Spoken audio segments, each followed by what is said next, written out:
बिस्मिल्लाहिर्रहमानिर्रहीम। आज का एपिसोड नंबर 11, मौजू ग़ज़वा बदर, हक और बातिल का पहला बड़ा मुकाबला। ये पहली इस्लाम की पहली बड़ी जंग थी।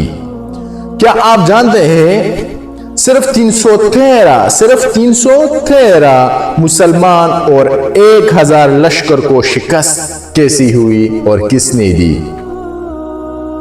ये वाक़या ग़ज़वा बदर का है। मुसलमान कमज़ोर थे, तादाद सिर्फ 313 थे, जबकि दुश्मन कुरैश 1000 से ज़्यादा थे।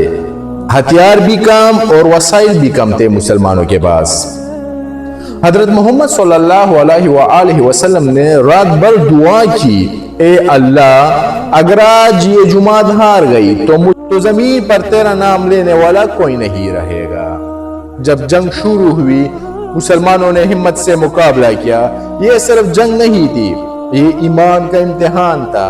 अल्लाह ताला ने फरिश्ते भेजे, फरिश्तों ने मुसलमानों की मदद के लिए नाजिल हुए और दुश्मन के दिलों में खौफ डाल दिया गया।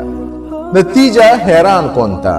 मुसलमान जंग जीत गए, कुरैश के बड़े बड़े सरदार मारे गए। ये जीत सिर्फ ताकत की नहीं थी, ये ईमान की जीत थी। ये वाक़या हमें सिखाता है, अगर नियत सच्ची हो और अल्लाह पर यकीन हो तो कमजोर भी ताकत बन जाती है, कमजोरी भी ताकत बन जाती है।